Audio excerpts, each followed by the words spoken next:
हूँ दोस्तों, मालेगांव की गिरना नदी के पास आते ही मुझे ऐसा लगा कि यहाँ की हवाओं में एक अजब सा सुरूर है। इतना भरपूर पानी और सुबह का ये ताज़ा ताज़ा हवाएं और ये माहौल देखकर मुझे ऐसा लगने लगा कि जैसे मेरे अंदर कोई नशा छा रहा है। ऐसा लगने लगा जैसे मैंने 1-2 किलो गांजा फूंक लिया हो। और उसके बाद से मेरे दिमाग में अलग अलग ख्यालात आने लगे। मुझे ऐसा लगने लगा जैसे मैं हवाओं में हूँ। बादल नीचे कैसे आ गए और पानी ऊपर कैसे चला गया। फिर मैंने बादलों की तरफ देखा, वो मुझे काफ़ी काले काले नज़र आए। मुझे ऐसा लगा कि बादलों ने आज अपना मुंह नहीं धोया है। तभी मुझे याद आया कि मुंह तो मैंने भी अपना नहीं धोया है। मेरे दिमाग में अलग अलग ख्याल आने लगे। पुल के ऊपर मैंने देखा कि 2 लोग खड़े हैं। मुझे ऐसा लगा कि ये कोई हॉलीवुड के कैरेक्टर हैं।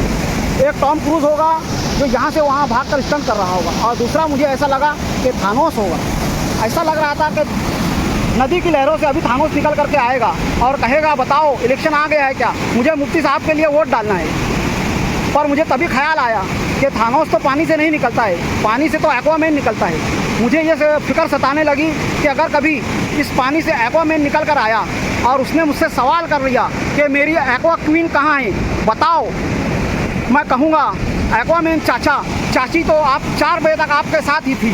और इसका सबूत इस वक्त पूरा मालेगांव शहर दे रहा है। बाकायदा इसके लिए 15 दिनों की और 8 दिनों की मोहलतें दी जा रही है। आप कैसे ये कह सकते हो कि चाची कहाँ थी?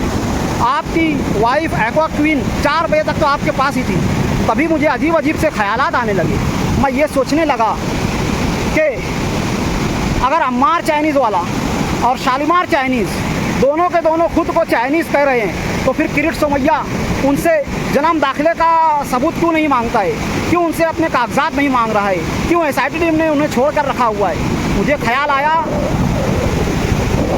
कि ये जो मेट्रो ट्रेन चला रही है बम्बई में और दिल्ली में, कहीं ये मेट्रो समोसे वाले की तो नहीं है? कहीं ऐसा तो नहीं कि उसने मालेगांव से समोसे बेच कर इतना पैसा कमा लिया है कि दिल्ली में और बम्बई में मेट्रो ट्रेन चला रहा है? और मुझे ख्याल आया कि अगर मेट्रो समोसे वाले के पास इतना ही पैसा है तो फिर वो मालेगांव में ट्रेन क्यों नहीं ला रहा है?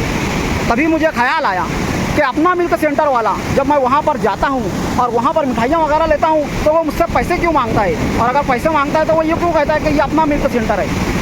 इस तरह के अजीब अजीब ख्यालात आने के बाद अचानक मुझे ख्याल आया कि मैं देखूं तो मैं नशे में हूं या नहीं। तो तभी मैंने अपना गांजा उठाया और मुझे ये ख्याल आया कि ये कोई गांजा नहीं है, ये तो एक हरी हरी घास है जिसको मैं खाली पकड़ में चबा कर फूके जा रहा हूँ और खाली पकड़ अपने को नशे में समझ रहा हूँ। इस हरी घास को मैंने फेंक दिया। घास को फेंकते ही बहुत सारे गंजड़ी लोग तेज़ी से उस घास की तरफ लपक पड़े और उनको ऐसा लगा कि मैंने उनके लिए गांजा फेंक दिया है, और वो उसको खा करके खाली पकड़ के नशे में आ गए। अब उनको असली वाले गांजे से कोई नशा ही नहीं हो रहा था, अब उनको इसी चीज़ से नशा होने लगा।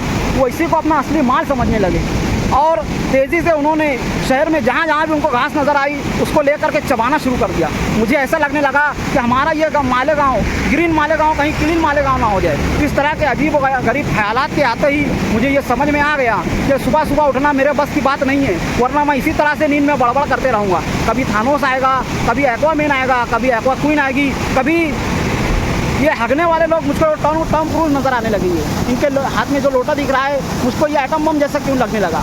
इसका मतलब ये हुआ कि सुबह सुबह उठना मेरे लिए सही नहीं है, इस तरह से नींद में बड़बाना मेरे लिए सही नहीं है। ये आसमान में जो 2 परिंदे उड़ रहे हैं, मुझे ऐसा लगा कि कहीं ये आयरन मैन तो नहीं है।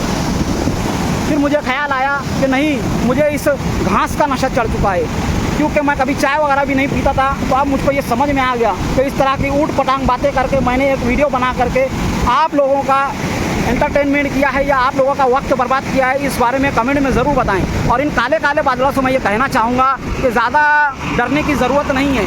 मुँह काला करने वाले सिर्फ मुँह काला करने की बात कर रही हैं, बादलों को काला करने की बात नहीं कर रही हैं। और इस बारे में आप लोग क्या कहते हैं कमेंट में ज़रूर बताएं। मिलते हैं अगली वीडियो में, तब तक के लिए खुदा हाफिज़। अस्सलामु अलैकुम व रहमतुल्लाहि व बरकातुहू।